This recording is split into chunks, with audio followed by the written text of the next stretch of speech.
Welcome to Creative DIY with Moomdas. Today I have for you 5 easy farmhouse style Halloween decor DIYs that can be used for tier tray decor.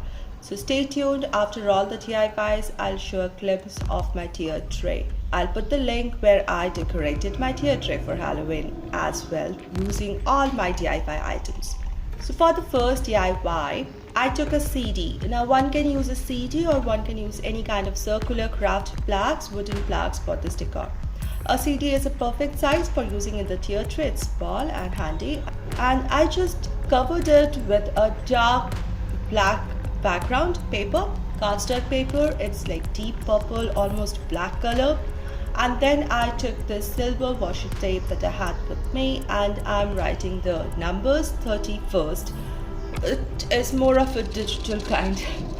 Well, you can use any kind of stickers if you want to, or cut out of numbers if you feel like. I just wanted to give it that shine, and therefore I used the tape to write down 31st. Then I had this white sequins because the silver tape, therefore I used white sequins, and I'm just going to glue them randomly all around.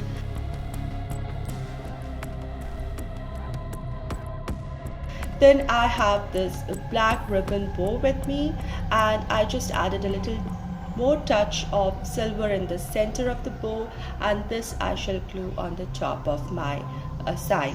And the sign is ready for decoration. I just will make it stand over any of the plate stands, and this can be used over a tier tray for decor.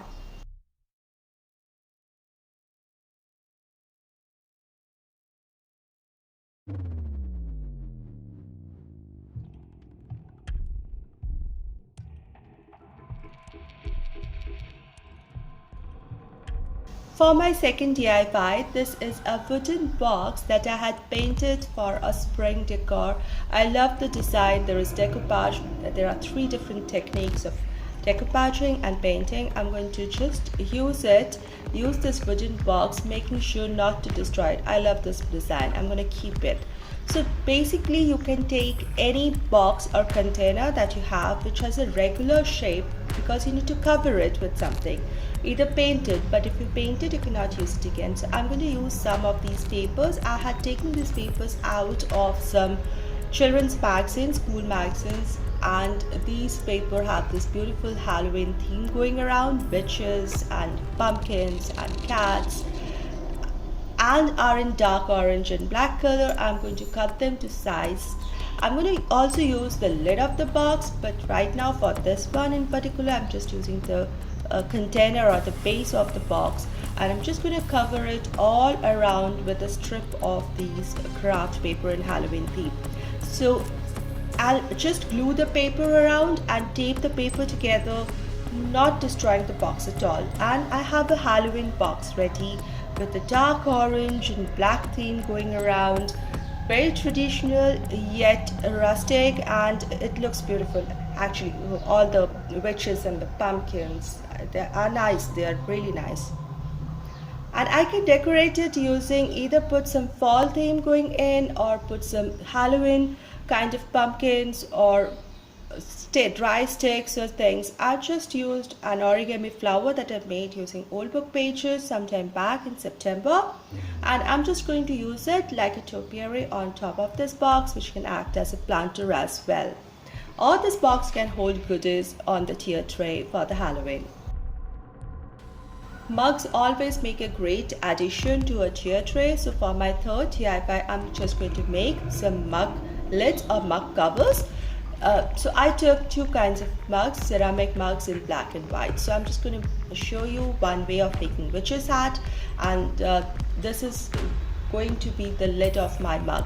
So I took the mug, the opening part, and placed it over cardstock paper which has got bright prints, dark prints on the other side, and keeping a lot of margin, say about 3/4 of an inch margin all around. I cut out a circle,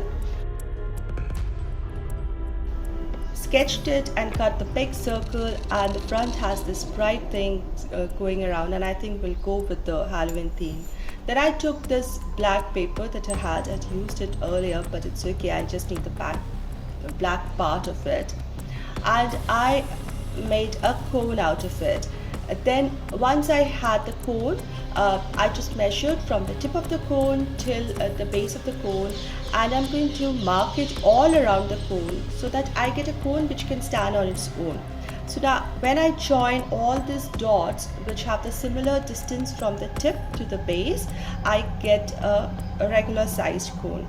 Now what I'll do is I'll take a sharp pair of scissors and cut a snips till this point from the base.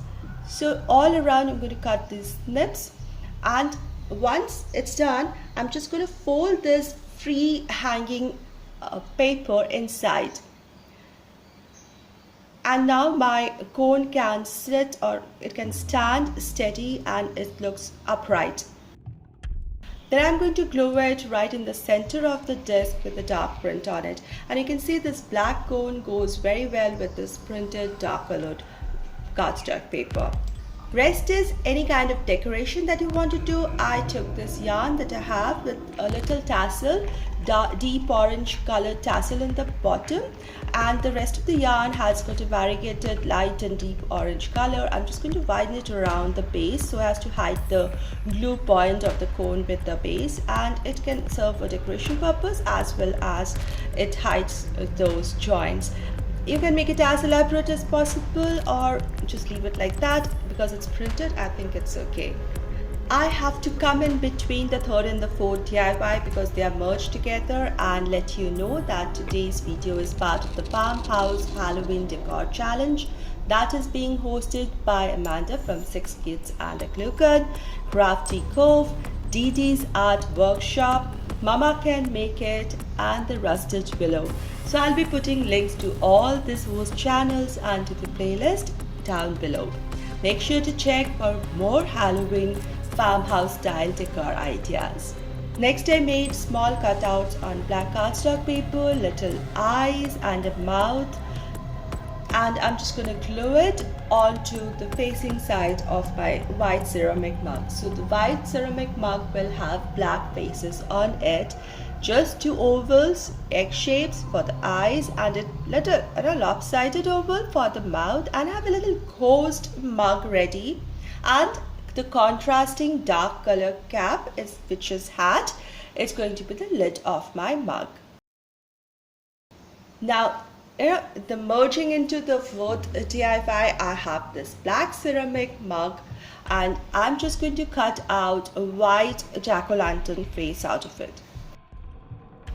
So I just took a white paper and folded it and made 2 triangles, little slanting like an angry eye. I'm going to make these 2 eyes.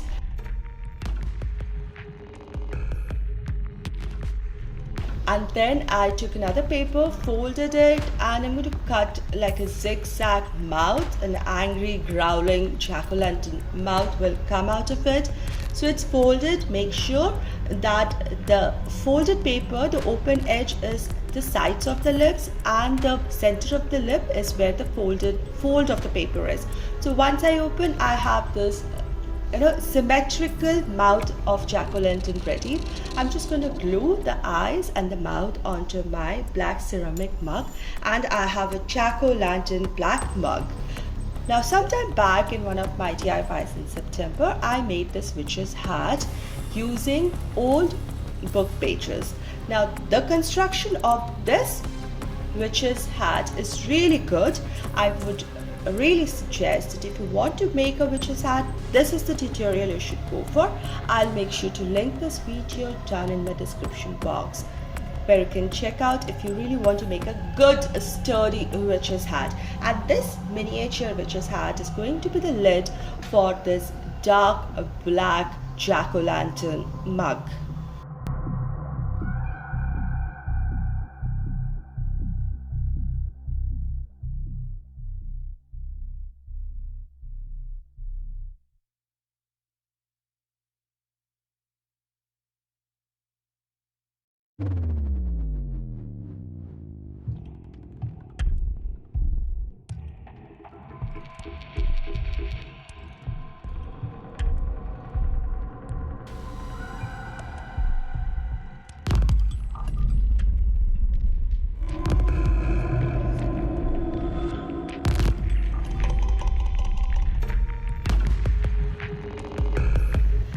for the fifth and the final DIY, this is the lid of the box, and I said I'll be using it too.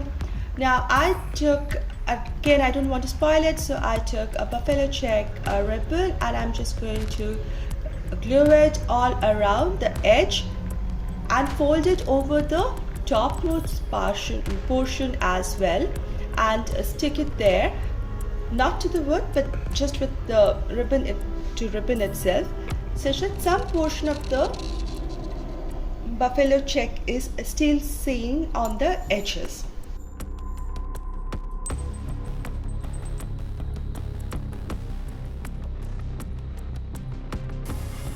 Then I took another of this black shiny deep purple paper in square, which is slightly smaller than the lid, and I'm going to glue it right in the center with the buffalo check edge seen on the sides and the edges of this square plaque or sign that is turning out to be.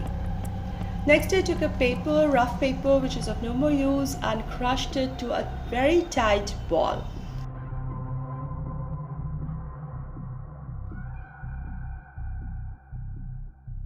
Then I took some of this gauze piece of fabric. This is thin gauze or mesh of threads to form like fabric.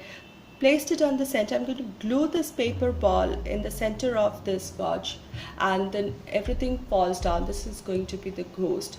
Now I'll place it on my sign, and I'm going to cut how much length of the ghost I want. So I cut off the extras such that the ghost is centered and a little bit of black edge of the sign is also seen down below. Then I made it should not be a straight cut, just made a little wavy edge in the bottom, and I'm going to glue my ghost in the center of the sign. Now to finish my ghost, I took a black cardstock paper and I punched out two little black circles, and I'm going to glue them in place of the eyes, and I have a little ghost ready.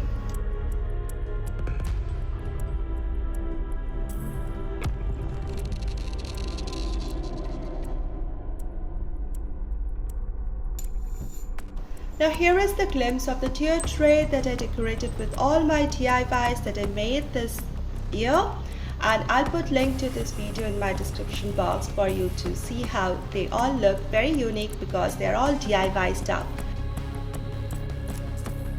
I hope you will enjoy crafting on your own for decorating your home. Do let me know if you like this video. Give this video a thumbs up, share this video, put down your comments, and I'll see you very soon. Have a great day everybody. Thank you so much.